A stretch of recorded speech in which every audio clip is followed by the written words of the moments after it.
La revista de Opinión Democracia. Periodismo de verdad.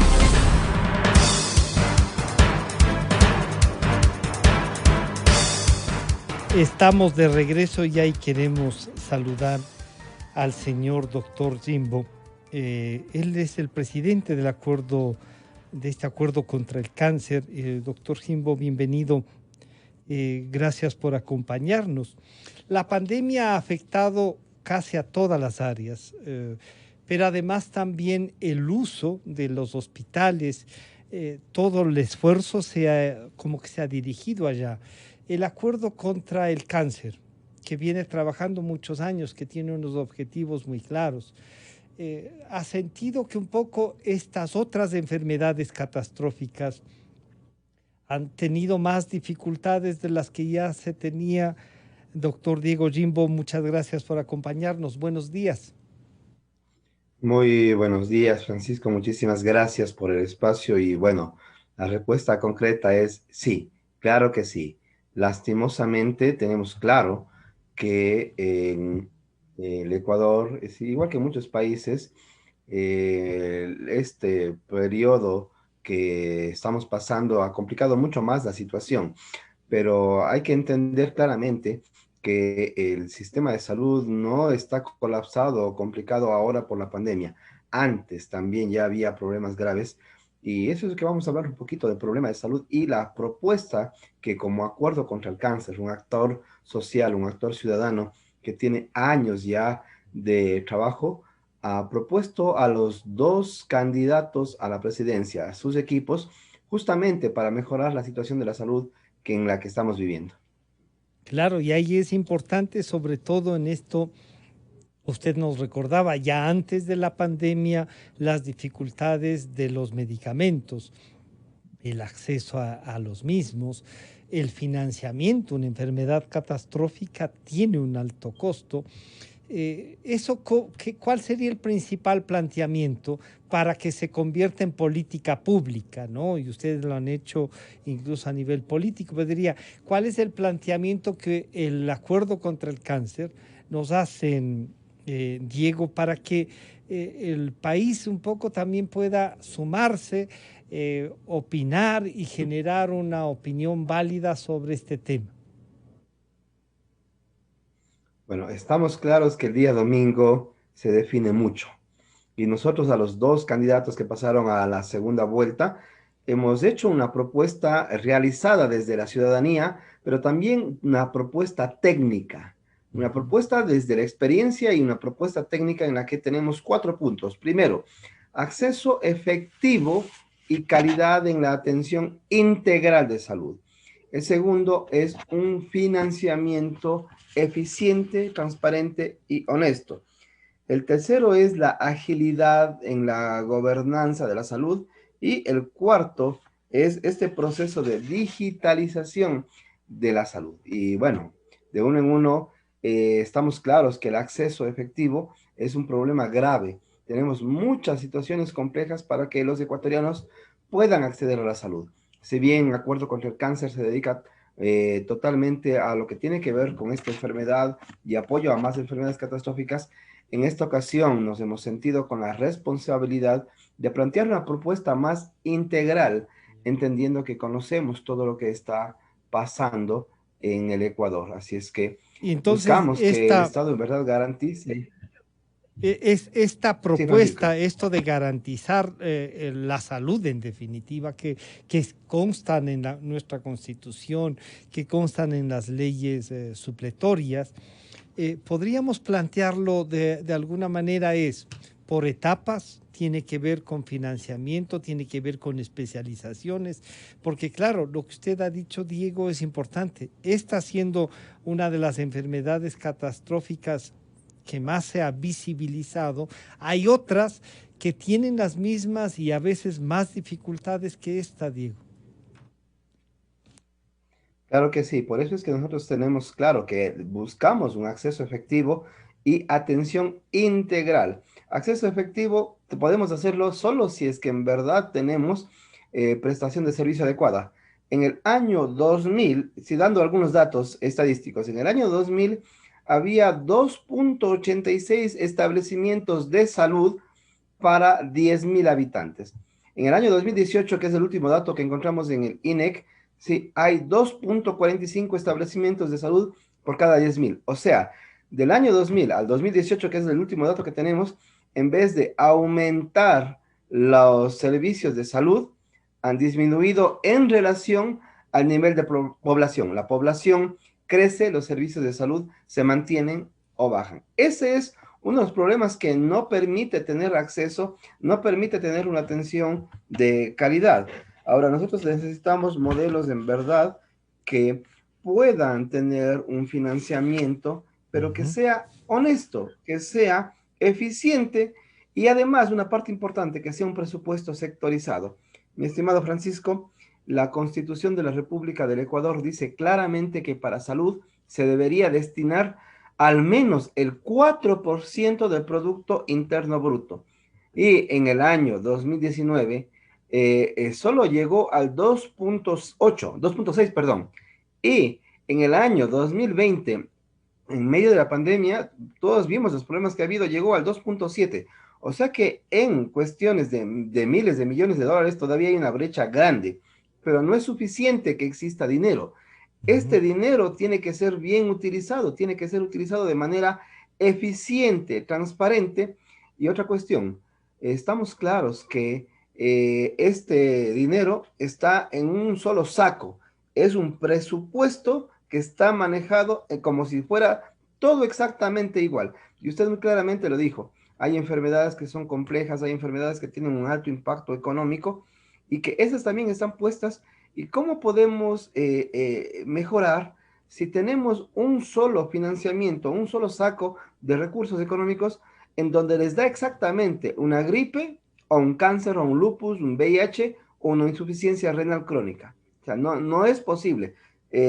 Para todo Usted, debemos el tener dinero. planteamiento es hacer una sectorización, pero para eso habrá que tener una especie de mapeo de enfermedades, un arsenal terapéutico básico para saber cuánto, con qué recurrencia se necesita, qué tipo de medicamentos, qué tipo de especialistas incluso. ¿Tenemos algún acercamiento, Diego, de esto, de conocer estadísticamente las enfermedades que se tratan en el Ecuador, las catastróficas por lo menos? ¿Hay algún nivel de conocimiento de esto, Diego? Gracias, Francisco, por esa pregunta, porque esa pregunta me lleva al cuarto punto, pero le Ya. pido de favor que me permita terminar el segundo Sí, punto por y favor. en el Sí, cuarto siga. punto le contesto eso, si se me permite. Sí, Listo. por favor. Estábamos hablando de que sí, necesitamos un presupuesto sectorizado. No podemos comprar servicios de exámenes, consultas, especialistas, medicamentos, y de la misma manera para una gripe, para una infección de vías urinarias, para una presión alta, que para un lupus, para una artritis, para una insuficiencia renal. No podemos comprar de la misma manera porque son circunstancias difíciles. Sí, solo un ejemplo medio particular. La gripe con o sin medicamentos en 7 días se va a curar, máximo 10 días. Pero un cáncer, si es que no damos medicamentos, estamos claros que qué es lo que va a pasar. Por eso es que necesitamos tener un presupuesto sectorizado que se vea complementado con agilidad en la gobernanza. Y para cerrar esto del financiamiento y del presupuesto sectorizado, no es algo que nos estamos inventando, es algo que ya existe en países muy cercanos. Uruguay tiene el Fondo Nacional de Salud, en donde el Estado, las empresas, los seguros y los ciudadanos, todos aportan en un fondo común y pueden así solventar de manera ágil los costos de todo el proceso en la atención de enfermedades catastróficas y enfermedades de alto impacto. Y complementando eso, le hablaba de la agilidad en la gobernanza de la salud. Tenemos claro que lastimosamente en ciertos, bueno, en muchos casos, cuando los pacientes dependen del Ministerio de Salud Pública y el Ministerio de Salud Pública no tiene estos servicios, ¿sí? Tiene legalmente que derivar a instituciones, a otras instituciones públicas y o privadas. Y lastimosamente este proceso se vuelve un proceso totalmente burocrático, a procesos que deberían durar una semana, 15 días, no más, terminan demorándose meses e incluso años. Justo el día de hoy, a las 11 más o menos de la mañana, en Puerto Viejo, uno de nuestros queridos amigos va a estar en juicio que está ya hace casi 8 meses llevando contra una institución privada y pública también para que le paguen el tratamiento de su hijo porque a pesar de haber ganado un juicio, no lo han hecho. Sí, entonces ese es el problema. Ese es solo un pequeño ejemplo nada más. Usted Y diría otra ahí, cuestión, ahora Diego, sí, Francisco, antes, respondo a tu antes de pregunta. ir a eso para que empate el tema, Solca ha tenido dificultades, por ejemplo, de cobrar los servicios que presta, ¿no? Siendo un hospital, digamos, una organización, porque no es solo uno, están en varias ciudades, sin fines de lucro, pero que debe financiarse. Empata con lo que usted ha dicho. Tienen dificultades para cobrar Justamente por eso, eso ¿no? es que necesitamos, justamente para eso, para agilitar todo eso y no tener los problemas de que Solca diga, no le puedo atender porque el Estado no me paga, justo para eso necesitamos un presupuesto sectorizado que en verdad esté en las enfermedades que son de alto impacto económico, ¿sí? Así Ujú. es que por eso es clave este proceso. Y ahora sí respondo a la última parte, porque usted tiene toda la razón, Francisco, y creo que tiene una visión muy clara. Para hacer lo que estoy proponiendo, para hacer lo que el Acuerdo contra el Cáncer está proponiendo, necesitamos datos. Sí, porque si no, ¿cómo sectorizamos el presupuesto? Y para nosotros, sí, es muy claro que lastimosamente en el Ecuador uno de los principales problemas que tenemos son los datos. Si yo le pregunto a usted o a cualquier especialista, sí, estoy seguro que me va a decir que no sabe. Si yo le pregunto cuántas personas con cáncer, cuántas personas con enfermedades catastróficas existen en el Ecuador, no, yo no sé. No sé si algún radio escucha, alguna persona sepa. Hasta lo que yo entiendo, no hay ese dato. Entonces, por eso es que es muy importante lo que estamos proponiendo, el cuarto, que es la digitalización de la salud. Tenemos ya un registro oficial aprobado para la historia clínica, pero como acuerdo contra el cáncer, una de las cosas importantes que hemos propuesto a los dos equipos que están ahora luchando por la presidencia de la República del Ecuador es que aprovechemos el censo que se viene el próximo año y en el censo del año 2022 podamos incluir tres simples preguntas, ¿sí? Para crear una base unificada e integral, porque bases de datos hay un montón, pero son bases que están por un lado, por el otro lado están fraccionadas, ¿sí? Y otra cuestión, son solo bases de datos que miden la parte del tumor, no miden la salud integral, no miden la necesidad de la persona. Por eso buscamos una línea de base unificada e integral y nosotros hemos propuesto que a través del censo que hay en el 2022, el INEC, solo incluyamos pregunta número 1, muy sencilla. En su hogar, ¿existe alguna persona con una enfermedad catastrófica? Respuesta simple, sí o no. Si la respuesta es sí, continuamos. Si la respuesta es no, no hay más preguntas. Supongamos que la respuesta es sí. Segunda pregunta, ¿cuál de estas 9 enfermedades catastróficas afecta a su familia? Entonces ahí el Ministerio de Salud Pública tiene 9 enfermedades. Tienen que hacer una X, no es más. Y la tercera pregunta es, ¿qué miembro de su familia tiene esta enfermedad catastrófica? Con estas tres simples preguntas, más las otras preguntas del censo, podemos hacer un cruce de variables increíble donde nos va a arrojar datos ya no tan solo de cuántas personas tienen cáncer, sino en dónde viven, el nivel socioeconómico, el nivel educativo, trabaja o no, y un montón de datos importantes Podrían que nos van a permitir mapearle hacer una entonces en política virtud de pública. podríamos incluso mapear y saber en dónde hay más incidencia y qué tipo de enfermedad. Y ahí se vuelve lógico entonces lo que usted dice, el poder financiar eso por sectores y claramente definidos, ¿no? Pero entonces lo que nos falta es también investigación de eso. La academia podría ayudar. Hoy conversábamos con 3 académicos sobre la pandemia y es importante entonces esto de saber en qué terreno nos movemos, Diego.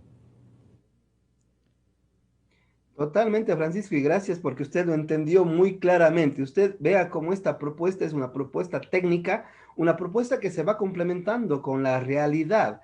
Así es que sí, y Ya. nosotros estamos claros que al hacer esto vamos a tener una base de datos unificada e Ujú. integral que en verdad va a poder permitir que tomemos decisiones técnicas, podremos hacer política pública nacional y política pública local de manera técnica, podemos hacer planificación, podemos hacer presupuesto y compra, ¿sí?, de manera técnica, y ya no solo porque se me ocurre, no solo porque creo que es así, no, peor, por intereses económicos, por intereses políticos, sino de manera técnica, que eso es lo que estamos buscando, mi Diego, estimado Francisco. una pregunta que creo que vale la pena.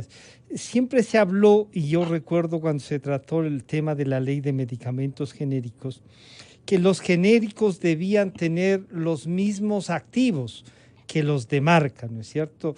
Y vemos que el ARSA, esta institución que debe garantizarnos eso, tiene una lista pequeña frente a los de los otros países. En temas de medicamentos para la lucha contra el cáncer, ustedes han logrado que los genéricos sean calificados y guarden, yo diría como observatorio, ¿no?, y guarden lo mismo que los de marca para que la gente no tenga esta duda si es genérico o no es tan bueno. Y a veces parece que no es tan bueno porque no tiene el mismo principio activo, o es mayor o es menor, no sé. Esa reflexión le pido, Diego, para concluir este diálogo.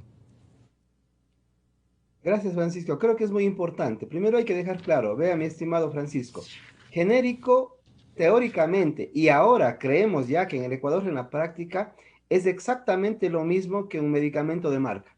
Así es que no deberíamos tener ninguna duda de que el medicamento genérico es exactamente igual que el medicamento de marca. Pero ahora, si hablamos de medicamentos, en este caso que usted me pregunta para el cáncer, ¿sí?, ahí más que hablar de medicamentos genéricos, tendríamos que hablar de medicamentos biológicos y biosimilares. Exacto. Eso es otra cuestión totalmente diferente, ¿sí?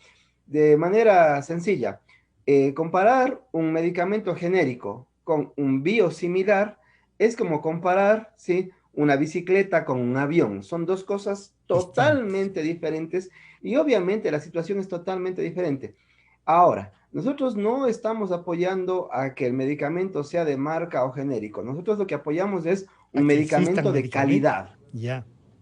Eso Sí, es importantísimo. medicamento de, sí. si es que es genérico o es de marca, si es que es biosimilar o es de marca, ese no es nuestro problema. Nuestro problema es que el medicamento que exista, biológico, biosimilar, de marca o genérico, todos ellos cumplan los estándares nacionales e internacionales y que en verdad den los efectos que se necesitan. Sí, pero también hay que ser muy cuidadosos que lastimosamente estos medicamentos biológicos, si es que una persona empieza el tratamiento con un medicamento biológico, ¿sí?, por lo menos aquí en el Ecuador no hay biosimilar que le pueda reemplazar. Y lastimosamente, eso es lo que ha pasado en los años anteriores, donde hemos visto a cientos de pacientes con problemas porque les han cambiado un biológico por un biosimilar, y eso terapéuticamente es incorrecto, mi estimado Y Francisco. incluso eso de lo biosimilar parece que el ARSA no ha tomado en cuenta, y hay una discusión que le vamos a invitar para tratarlo, porque es importante tratar ese tema, y es porque es de salud pública, porque es un objetivo nacional. Yo quiero agradecer al doctor Diego Jimbo, presidente de la Red Nacional del Acuerdo contra el Cáncer. Muchas gracias, Diego, por acompañarnos. Estaremos en contacto. Gracias, Francisco. Gracias a usted por el espacio. Un gusto. Muchísimas gracias. Ha estado con nosotros el doctor Diego Jimbo, presidente de la Red Nacional del Acuerdo contra el Cáncer. Y de inmediato ya terminamos esta mañana de trabajo y nos vamos con Clarito Está y los economistas Vicente Albornoz y el economista Sebastián Oleas. Nos estamos encontrando el día lunes y ya con resultados. Salgan a votar. El pedido es: hay que salir a votar, hay que ayudar a que el proceso se lleve con bien, con tranquilidad. Nos encontramos el lunes. Muchas gracias. Gracias al auspicio de... En la parroquia de Chumblín del Cantón San Fernando nació Carlos Criollo. En él se encuentran todas las condiciones de una industria moderna. INB Metals, minería para la gente.